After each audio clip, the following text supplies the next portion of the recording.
Cornell, here we are in Panera Bread, chilling, having some coffee. Doing what we do, catching up. Like all times. And so it's good to be back home in Columbia, South Carolina. And coming from Miami, Florida, I'm not too thrilled with the weather, but I'll be back in Miami soon with some good warm weather. But yeah, it's about 45 degrees out there now, and you got on a short sleeve shirt. Right. Unprepared. It is what it is. But hey, it's good to be home in Columbia, South Carolina, chilling with one of my best friends. But, you know, as I was thinking, considering all the things that are taking place in the world today, specifically with a lot of issues around the Ferguson case, I thought it would be befitting and appropriate to like have a down-to-earth, candid, thought-provoking conversation. You know, you and I, we always have these conversations. I thought it would be appropriate to have a conversation. I agree. And I personally think, like you said, being that we talk all the time amongst each other, knowing that Kevin is a transformational speaker, I believe, you know, the message needs to go a little bit further in our conversation. I mean, there are a lot of individuals who have a lot of different perspectives and different ways that they're talking about this via social media, among friends, among family. And I definitely wanted to really hear your perspective on it, and I think it was definitely appropriate for us to share that today. So, I mean, how do you feel about Darren Wilson not being indicted? Well, you know, I believe that I'm in the same, probably have the same feelings toward it that a lot of people do. I have a lot of mixed feelings about the situation and the final outcome of the situation. I certainly was disappointed with the decision not to indict Officer Darren Wilson. But again, I believe there's a lot of factors and variables that play into that from both sides. And I mean, with this case, this is not the first case. I mean, no, we have not similar at all. cases. I mean, we can go back to Trayvon Martin and many other form of cases of injustice, or a lot of other injustice situations that, you know, we've kind of encountered personally. Right. I mean, how do you feel about this? What I guess I can say a continuation of injustice. I mean, how do you feel about this? Well, injustice at some point needs to come to an end. That's what needs to happen. Will it ever happen? I can't say. But injustice needs to come to an end racially, when you talk about equality, when you talk about the way that our judicial system handles one race versus another race, when you look at injustice in government, injustice persists and is very rare, definitely prevalent in a lot of different areas in life. But it's one of those issues that I don't think that will ever go away, because we're all a different people and we respond differently to situations. And it's just the world and the life that we live in. But we can control how we respond to certain things, even when we've been treated unjustly and what we consider to be unfair. And I think amongst our generation and really amongst our community, the African American community, in reference to this particular case, more than anything, a lot of people are throwing the race card out there. I mean, and more than anything, they're saying this is a race issue. This is a race issue. Of course, we know it's a lot of other factors, but in dealing with race, do you see, or do you foresee, or do you identify race as the core issue of what has taken place in Ferguson? I do believe that race is definitely a major contributing factor to not only the outcome of the decision, but how things were handled. And we, time and time again, and we can look back from generation to generation, that race has always played a major factor. And I think we have to come to the place where we can talk about it with truth and integrity, but have courage enough to talk about it, and be bold in talking about it, but respectful in talking about it at the same time. We cannot sit here and act as if it does not exist, and as if it does not play a part in the outcome of what we've seen happen with Ferguson, what we've seen happen in the Trayvon Martin case. And you can go as far as say, I mean, we see things happen on the local level within different counties and states. We see it happen in corporate America. It is still very, very prevalent, and we have to be more aggressive in dealing with that issue. I agree. But being that race, we do know that now we think about the actions or some of the behaviors of those who have been protesting and those who have been leading multiple movements regarding Ferguson.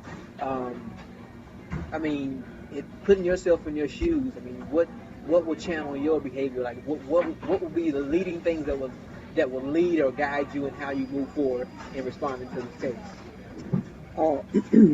What is the mentality? I mean, how, you know? Yeah, and I understand what your question is. My thoughts is humility and wisdom must go before us. One thing that I've learned in life is that the worst thing you could ever do is dismiss how you feel about a particular situation or circumstance that has transpired in your life. But the best thing that you can do is acknowledge how you feel, acknowledge your feelings about that situation with truth and integrity. You know, don't discount how you feel, don't suppress how you feel, but in acknowledging how you do feel, then you have to take wisdom, and humility must go before you in responding in an appropriate way and not being governed by your feelings and your emotions in your decision making. And I definitely respect what you say about wisdom, and I do agree when it comes to wisdom and things going forward. Wisdom governing our actions. But I mean, let's be real. We're dealing with a younger generation. Correct. I think about the demographic of the individuals that I see protesting, or even those that I see being impacted. It's our young adults. Right. I mean, what is the mentality? You know, what do you believe is the mentality? Because I think that's how we're going to get to some resolve, and that's how we're going to be able to move these individuals more productively forward. So I think we need to deal with the mentality first. So what do you believe is the mentality of a lot of these younger adults or our teenagers? From what I see and what I've observed, I mean, I think the mentality is varied. I mean, we have a generation that expresses a defiant mentality, resistant to authority. I see a generation that has an unwavering mentality. 1 minute they're here and the next minute they're there. I see a generation that is unbalanced in their thought process and in their thinking. I see a generation that is expressing. We see the outward expression of internal disappointment, internal anger, internal frustration that is deeply rooted, and in some cases, no fault to their own. I believe that many people, every person in life at some point will find themselves in a situation that you did not ask to be in. Will find yourself in a situation that someone else put you in without your permission. And what happens is, when you find yourself in those situations, a lot of times at the point that you find yourself in those situations is at the point where you really don't have the mental fortitude and the mental stability to really be able to handle that situation maturely, nor do you have the emotional intelligence to know how to really process your emotions. And then what happens is, years down the road, you find yourself in situations where when you start finally getting an understanding of what really happened, guess what? It's deeply rooted. I think the issue, even in the expression of what we do see, I think it goes further than just this situation. We're dealing with a situation where I don't think our generation is being properly taught how to handle situations. The fact is, we are going to deal with circumstances and things are going to happen to us in life that we like and that we do not like. And we have to take ownership for how we respond to them. I don't think the generation is being taught enough about the realities of life. And the fact that, guess what?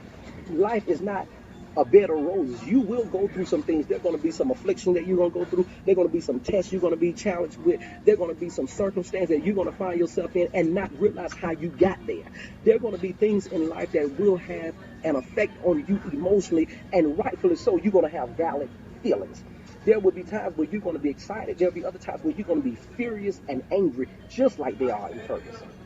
But does it give us the right to respond with vandalism, looting, And because we feel that a young man has been treated unfairly, that someone did not get justice, because we feel as a community of people that we have not received injustice. But the problem that you have is because of our response and our reaction, guess what? Because of the mindset that, listen, it's about me, I'm the one that's hurt, I'm the one that should have been treated fairly. But guess what? The reaction that we see and the responses that we see, someone else is now the victim of uncontrolled emotions, uncontrolled anger, uncontrolled feelings that are very well valid. And so while we don't want to discount the feelings or the emotions, you got to deal with the mentality that, listen, life is this is what life really is. But you got to transform your way of thinking about how to handle situations. Just because you feel a certain way does not mean that the way you're handling is the right way. And I really believe that we have a generation of young people that really believe that their method and their responses to situations is the right way. And I also believe that we have others that know is not the right way, but don't know how to transition in the right direction. So if you could paint a picture of what you think the right way of things should be, I mean, what would that look like? From what I'm hearing, you provided some key points and methods that we can deal with any kind of controversy. Yes, principle-based conflict. Yeah, something as big as Ferguson, or something as simple as, everyday, daily living kind of situation, right? Kind of Exactly. Controversy or problem. But if you could paint a picture of how you believe we should move forward, because like I said, we've seen the aftermath, and we understand that people are moving forward, both constructively and destructively. Correct. But how do you paint this picture? I mean, what is the message as a transformational leader, as a transformational speaker? What is your message to this generation and to the world as we move forward? Well, we've already addressed that wisdom and humility must go before us, because wisdom is it's like that foundation that guides our direction. We know that. But I think it's going to take the accountability, everybody in their respective roles in society to be accountable and responsible to the effect and impact that we have on situations, from government to celebrities to our local leaders in the community to our teachers in the schools, all the way down to the foundation of parents in the household. A village raising a generation of people. That's where we really got to get back to the basics, that we have to demonstrate more wisdom. Government is very corrupt. We see the problem that we see is a lot of deceit, a lot of manipulation, not just in government. We see it in schools. We see it in families. We see it in religious organizations. So we got to get to a place where not only do we move forward with wisdom and humility, but we have to move with truth and integrity, because truth is the only thing that will bring liberating power. It's the only thing that will liberate you, and not only, but where truth is present, it does not leave room for shame. And when truth is present, it's like, I see truth as a protective guard, that it restrains you. Truth needs no offense nor defense, because it stands alone by itself. Wow. You definitely provide me with some good insight, and definitely a greater perspective, a more comprehensive depth, perspective that I believe we all have to begin to look at things a lot more differently, beyond our one way of thinking. We have to begin to cast our net a little wider. So, I mean, I definitely appreciate you speaking with me on this topic. I mean, there's a lot more that we could talk about, but I know we got to hang out before I head back to Miami. We can go all day.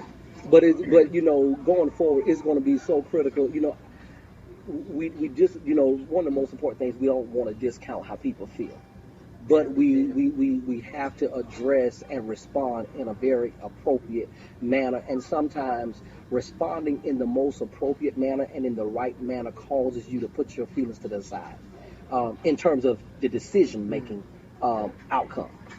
And so, we have a lot of work ahead of us. For where we need to get this generation to, one person cannot do it by themselves. It's going to take you, me, your community. It's going to take everyone to really get engaged with this generation, and not just this generation, but there's a lot of adults that's in the same situation that this generation is in because of their mentality and their way of thinking. We have to understand that we hold some level of responsibility to guide this generation, and demonstrating the right ways and the right methods on how to deal with situations in life. Okay. Well, the good news is that this is not the end of conversations like this. You will be hearing from Kevin Tucker a lot more frequent. Right. Actually, more so newly in his a new show that'll be coming on. Kevin, getting intimate with Kevin at the core. You will be able to find him in multiple communities, even in the educate. Universities. Yes, definitely plan on taking it to colleges and universities. Getting intimate at the core with Kevin Tucker. You know, I believe my purpose in life is to transform mindsets for right thinking and renewed perspective. But in order for me to do that, we got to get to the core and challenge people in their thinking. Right. So I mean, as much as I want to continue to share you and get all that talk all by myself, the world is definitely going to begin to start hearing what you have to say. And like I said, it's definitely a transforming perspective that you do have for us to challenge us as we move forward and deal with any kind of controversy, issue, or problem that I think we all will benefit from. Yeah, so I appreciate it, man. Man, come on. We got to hang out. It's after 6 in Columbia. Right. You know, it shut down at 11, so we got to get to moving. Right. So right before we go, you guys can stay in contact with me. You can follow me on Facebook at Kevin M. Tucker. You can also follow me on Instagram, Twitter, and YouTube at Kevin Transform. So we're about to head out. I'll see you guys later.